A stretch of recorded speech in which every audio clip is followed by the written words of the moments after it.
This ABC15 Flash Briefing is sponsored by Sanderson Ford. All roads lead to Sanderson Ford.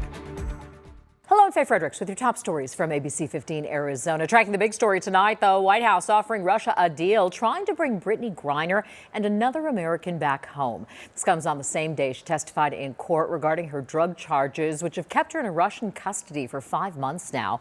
The U.S. is proposing a prisoner swap. The Secretary of State hopes to get Mercury All-Star Brittany Griner and American Paul Wieland in exchange for Victor Bout. He's been called the Merchant of Death. He's a former Soviet military officer serving a 25-year sentence on charges of conspiring to kill Americans and efforts to support a terrorist organization.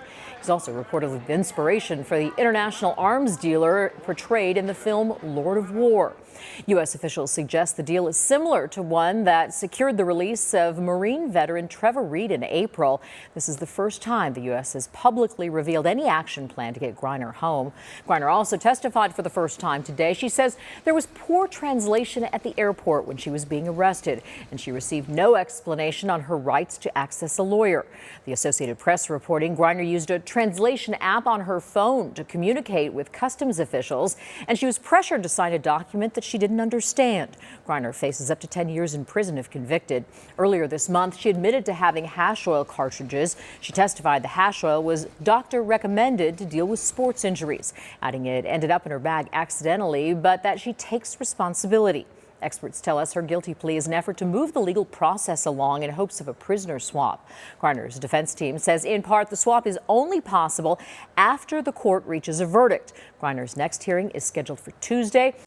Back in Arizona, the countdown is on with just 6 days until Arizona's primary election. Mail-in ballots are now being counted.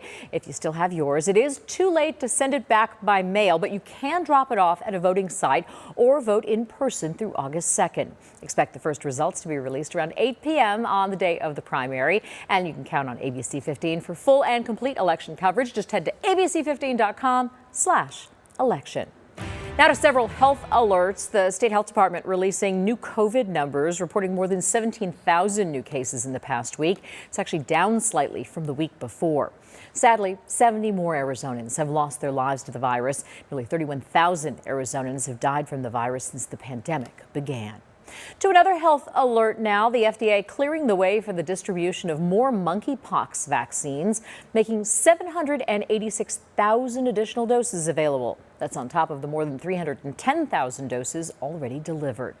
In Arizona, the Maricopa County Health Department is reaching out to those most at risk of contracting monkeypox about vaccines. The department holding an event tonight, then 2 more later this month. More than 40 known cases of monkeypox have been reported here in Arizona. Back to school, getting even more exciting for some Valley students. Next month, rapper Pitbull will open one of his SLAM charter schools in Tempe. SLAM stands for Sports, Leadership, Art, and Management. Educators say they use sports and movement to help kids learn a STEM-focused curriculum. Principal says new legislation is helping with funding and staffing. 1, that gave more funding to charter schools. 2, that will help us with transportation. That's going to come very, very soon, which is great. And 3, it allows our teachers to go through programming and be active students while they're in the classroom. And that makes them better teachers because they're actually learning and instituting what they're learning. The school adds they can help low-income families when it comes to school supplies and even laundry. Tracking your forecast, I'm Chief Meteorologist Amber Sellens, and the monsoon stays active for the rest of the week. Our flood watch now extended again until 5 a.m. on Friday for every spot on the map you see here shaded in green. So most of Arizona, that flood risk as we look at the forecast tomorrow in the yellow for much of the state, including the eastern half of the Phoenix metro, meaning there's a slight risk for flash flooding, and we could see scattered flash floods in these areas. So something to watch out for tomorrow as we bump up this storm chance to 40% here in the afternoon. Temperatures will be in the 80s in the morning, 90s in the afternoon hours. We may briefly hit 100 degrees tomorrow, but we're going to keep highs in the upper 90s to low triple digits for the rest of the week and through the weekend too. So those temperatures running several degrees below normal for this time of year. A 40% chance for storms now in the forecast each day through the weekend, and more chances into early next week too. For the latest headlines, weather and traffic, head to abc15.com or download the free ABC15 mobile app. This ABC15 Flash Briefing is sponsored by Sanderson Ford. All roads lead to Sanderson Ford.